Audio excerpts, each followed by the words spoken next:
સર્વ મુક્તોને હૈયાના હેતથી જય સ્વામિનારાયણ. વાલા મુક્તો, આજે મારે કહેવું છે રંગોત્સવનું રહસ્ય અને માનવતાના મશાલ ભગવાન સ્વામિનારાયણ. ભગવાન સ્વામિનારાયણ સાથે રંગોત્સવના અનેક પ્રસંગો જોડાયેલા છે, પરંતુ આપણે મેં વાત કરી એમ કે મારે રંગોત્સવનું રહસ્ય કહો. શું રંગોત્સવનું રહસ્ય હતું?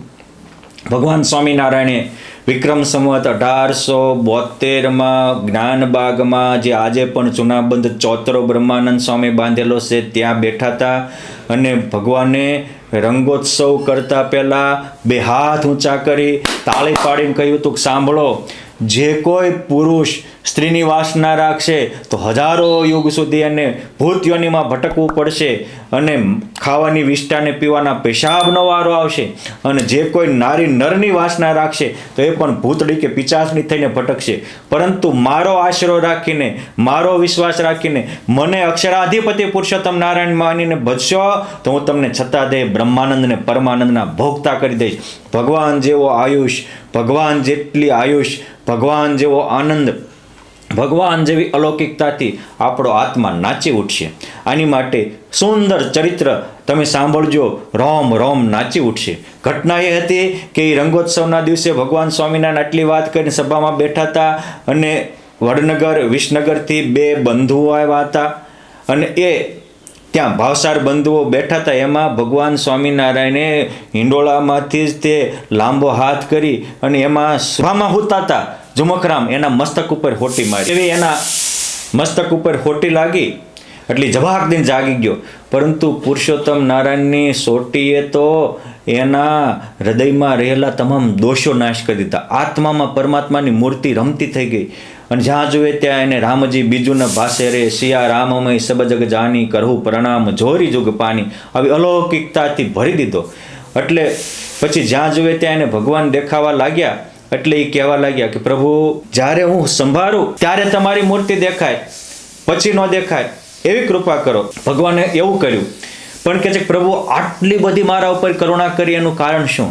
ત્યારે ભગવાન એ રંગોત્સવનું રાજ ખોલતા હોય એમ બોલ્યા. મહારાજ કહે છે કે પૂર્વે હિરણાકંશ જ્યારે પ્રહલાદને મારવાનું કહેતા હતા, અર્થાત અસત્ય સત્યને પરેશાન કરવાનું કહેતા હતા, ત્યારે તું સત્યના પક્ષે ઊભો રહેતો હતો. બહુ ઓછા વિરલાવા હોય છે કે સત્યની સાથે ઊભો રહેવું. ભીષ્મ પિતા પણ દિલથી પાંડવોને ચાહતા, પણ ઊભા તો અસત્યની ભેગા રહેતા હતા. અને એટલે મહાભારતમાં ભીષ્મ પિતાની જે મનોદશાવત આપણે વાંચો તો એની જેવો કરુણ અંત કોઈનો નથી આવતો. કારણ કે તમે અસત્યની પાસે ઊભા રહ્યો અને અસત્યને સાથ આપો ત્યારે એક દિવસ તમારામાં ગમે એટલી તાકાત હોય, ગમે એટલી સાધનાથી તમે શક્તિ સંપાદન કરી હોય, દુઃખી થવાનો જ વારો આવે. તું કહે છે કે સત્યના પડકે ઊભો રહેતો, પ્રહલાદના પડકે ઊભો રહેતો, અને પ્રહલાદને તું તારા બોસ મારવાનું કહેતા તો પણ તું ખોટી રીતે હેરાન નહોતો કરતો. યાદ રાખો, ઘણીવાર તથાકથિત અહંકારી રાજકીય નેતા કે ધાર્મિક નેતા, તથાકથિત ગુરુઓ કે લીડરો આપણને નાના સાથે પરસ્પર રાગ દ્વેષને ઈર્ષા રાખવાનું કે અને કેમેરા મુકાવે. રાજાઓને ગુપ્તચરો રાખવાના હોય, એની જગ્યાએ ઘણી તથાકથિત ગુરુઓ ગુપ્તચરો રાખતા હોય છે. શું કામ? બીજાને પરેશાન કરવા, દુઃખી કરવા. બાકી તો શું હોય, જેવા અંદર એવા બહાર રહ્યો. એટલે હું તો ઘણી વાર કહું કે પંચ વર્તમાન ભગવાને કહ્યા એ વાત સાચી છે, પણ એક છઠ્ઠું વર્તમાન મહારાજે વચનાવતમાં કહ્યું છે ને, એ જેવા અંદર એવા બહાર રહેવું. જે ડબલ જીવન જીવતા હોય, અંદર કાંઈક હોય અને બહાર કાંઈક કહેતા હોય કે જેના રોમ રોમમાં સત્ય વર્ણનું એ સત્પુરુષ, અને પાછા એટલું બધું અસત્ય બોલતા હોય, ખામાને આપઘાત કરવાનું મન થાય એટલું પણ ખોટું બોલી નાખતા હોય. આવા વ્યક્તિઓથી હંમેશા બચતા રહેવું. આવા વ્યક્તિઓ હંમેશા પોતે મોટા હોય અને નાનાને પરેશાન કરવાનું શીખવાડતા હોય, નાનાઓને પરસ્પર પ્રેમ કરાવવાનો હોય, પરસ્પર વેરઝેર ભૂલાવવાના હોય, પરંતુ એ કૂપ મંડુકતામાં કમ્ફર્ટ ઝોનમાં બંધાયેલા અને પોતાનું ગ્રુપ ટકાવવું અને પોતાનું ગ્રુપ વિસ્તારવું, આવી મનોવૃત્તિવાળા અને પાછા એમ કહેતા હોય કે અમારી જેવા કોઈ સારા નહીં, આવા વ્યક્તિઓ અંદરો અંદર ભેરઝેર કરાવે. અને આ એક કોમન નિયમ છે, ભરેલું વાસણ હોય એમાં તમે બીજું નાખો એટલે ઓલું બહાર જ નીકળી જાય. એમ તમે કોઈ પણ એક જગ્યાએ વજન આપી દો એટલે બીજા પ્રત્યે આપોઆપ નફરત ચાલુ જ થઈ જાય. માટે ભગવાન સ્વામિનારાયણ માનવતાના મશાલસી હતા. ઉત્સવના માધ્યમથી એ ઉત્સવમાં 3 લાખ આવતા હતા, બધાને ગળે લગાડ્યા હતા. એમાં હિન્દુ પણ હતા, મુસલમાન હતા, શીખ હતા, બૌદ્ધો હતા, ઈસાઈ હતા, અને દરેક પ્રત્યેક વ્યક્તિઓના ગળે લગાવતા ભગવાન સ્વામિનારાયણે શીખવાડ્યું હતું. પરસ્પરના રાગ દ્વેષ ભગવાન સ્વામિનારાયણે મુકાવ્યા હતા. માનવતાના મશાલથી ભગવાન સ્વામિનારાયણ ગુરુવાદ કે મંડળવાદને છોડાવી અને ઈશ્વરવાદની એકતાની ઉર્જાઓ અલૌકિકતાથી ભરી દીધી હતી.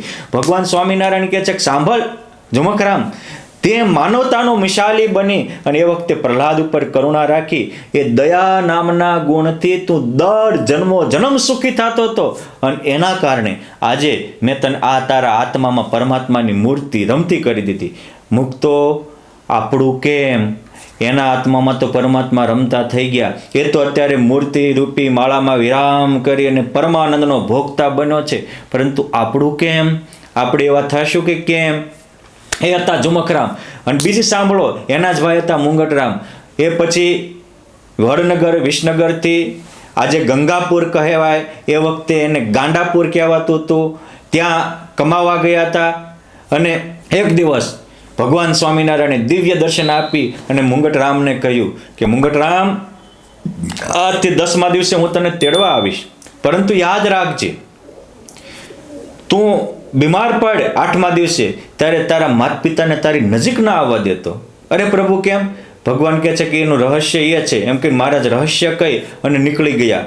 અને પછી જ્યારે 8મા 9મા દિવસે એને એના મોટા ભાઈને કહ્યું હતું કે ભગવાને આવું કહ્યું છે, પરંતુ ભાઈ કામે હતા અને બીમાર પડ્યો, માથું દુખતું હતું, એટલે એના માતા પિતાને એમ થયું કે દીકરો પરેશાન થાય છે. તરત જ તે દવા લઈને આવ્યા અને જેવા એની બાજુમાં આવ્યા ત્યાં એના પિતાને આ મુંગટરામે ઠેકડો મારીને બટકું ભર્યું, ગાલ તોડી નાખ્યું, એટલે રાડ નાખી. ઝુમખરામ આવ્યો કે છે શું કર્યું ભૈયા? તો કે હા હવે શાંતિ થઈ. તો કારણ? તો કે મેં નહોતું કીધું, મને ભગવાને રહસ્ય કીધું. શું રહસ્ય કીધું? રહસ્ય આ જ હતું કે ભગવાન રામ 14 વર્ષ વનમાં ગયા. એ વખતે ભરતજી રામને મળવા વનમાં જાય છે. ત્યારે હું મુંગટરામ ઋષિ હતો અને આ બંને મારા માતા પિતા એ વખતે એ ભરતજીના સૈનિકના 2 સૈનિકો હતા અને ખોટી રીતે પરેશાન કરવા એને મારી ઝૂંપડી ખેંચી અને ત્રાસી કરી. ત્યારથી મને એમ થયું વગર વાંકે મારે અરે એને આ રીતે અન્યાય કર્યો, હવે એનો વારો પાડી દો. આજ તો મારામાં તાકાત નથી, પણ હવે તાકાત આવે ત્યારે વાત છે. જો એકવાર કોઈની સાથે આંટી પાડી એટલે મર્યા સમજો. આંટી એ મારા ને તમારા જીવનને કાઢી નાખશે. લોઢું હારે કોઈ પણ અથડાળું તૂટી જાય, પરંતુ લોઢાને એનો કાઠ ખાઈ નાખે છે. એ રીતે આપણામાં ગમે એટલી તાકાત હશે, આપણે હારે અથડાતા હશે, એ બધા તૂટી જતા હશે, પરંતુ જેથી આપણામાં કાટ લાગ્યો, કામનો કાટ, ક્રોધનો કાટ, રાગ દ્વેષનો કાટ, ઈર્ષ્યાનો કાટ, એ આપણને જ કોરી ખાશે. બધું હશે છતાંય શાંતિ આનંદ હરામ કરી નાખશે. અને મોટું સંગઠન હશે છતાંય ભાવથી નહીં ભયથી જીવતું હશે, પ્રેમમાં નહીં વેમમાં જીવતું હશે. માટે આપણે કેવા આ વિચારવા જેવું છે. ભગવાને મુંગટરામને કહ્યું કે એ દિવસનો રાગદ્વેષ હતો ત્યારથી તું જન્મેશ, માટે હવે મૂકી દેજે. અને આ વખતે મૂકી દેતો તો દિલથી, પણ પાછા આવ્યા ને ત્યાં ઉખળી આવ્યો. એમ ઘણીક વાર આપણે મૂકી દીધું હોય પણ પાછા સામે આવે ને ત્યાં રાગદ્વેષ ઉખળી આવતા હોય. માટે આ દયારૂપી સદગુણ અને રાગ દ્વેષ રૂપી દુર્ગુણ, સદગુણોને સ્વીકારવાનો અને દુર્ગુણોને છોડવાનો આ રંગોત્સવનું રહસ્ય છે. અને આ સદગુણો જ માનવીને માનવ બનાવે છે, દુર્ગુણો માનવીને દાનવ બનાવે છે. ભગવાન સ્વામિનારાયણે રંગોત્સવના માધ્યમે કરોડોના કાળજા રંગી નાખ્યા, બધાને રાગ દ્વેષથી પર કર્યા, અરે જ્ઞાતિઓના અભિમાનથી પણ પર કર્યા. ભગવાન વચનામૃતમાં કહે છે કે વર્ણાશ્રમનું માન લઈને ફરતો હોય એવો હું સાધુ નથી. મને કોઈ જ્ઞાતિ જાતિનું નથી. મારે તો જે સોનાનો દોરો છે એ ઋતુમાં સરખો, એ રીતે આત્માને પરમાત્માને માનીને ભજતો હોય એવો જે પરમ વૈષ્ણવ, એ જ મારી જ્ઞાતિ છે, એ જ મારી જાતિ છે.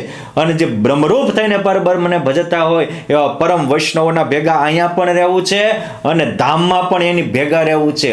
ત્યાં બધા વાડા નહીં હાલે. માટે એ જ્ઞાતિ જાતિની દિવાલોને પણ દિલથી આપણે અહીંયા જ તોડવી પડશે. ગોપાળાનંદ સ્વામી કહેતા કે જેવો આ જીવને નામનો, ગામનો અને જ્ઞાતિનો વિશ્વાસ છે, એવો જેથી આત્મા અને પરમાત્માનો વિશ્વાસ થશે તેથી પળમાં બેડો પાર થઈ જશે, આત્મા અલૌકિક આનંદથી ભરાઈ જશે. માટે આપણે પણ માનવતાના મશાલથી બનીએ, પુરુષોત્તમ નારાયણના દિલને સમજીએ. ભગવાને જેમ બધાને એક કર્યા હતા અને 18 વર્ણને અપનાવી અને અલૌકિક આનંદથી ભરી દીધા હતા, એમ આપણે પણ પરસ્પરના નાના મોટા રાગદ્વેષ, જ્ઞાતિ જાતિના વાડા મૂકી અને ભગવાનના નામે એક બનીએ, આપણા આત્માની ઉર્જાના નામે એક બનીએ અને પરસ્પર પ્રેમનું સામ્રાજ્ય સ્થાપીએ. આ જ રંગોત્સવનું રહસ્ય છે. માટે આપણે પણ ખરા અર્થમાં રંગોત્સવ ઉજવી અને આપણા જીવનને ધન્ય બનાવીએ. અલૌકિક ઉર્જાથી ભરી છતાં દેહ બ્રહ્માનંદને પરમાનંદના ભોગતા બની અને સર્વત્ર મારા મહારાજના દર્શન કરતા થઈએ એવા શક્તિમાન ભક્તિમાનને સમજણવાન બનો. એ જ પ્રભુને પ્રાર્થના. જય સ્વામિનારાયણ.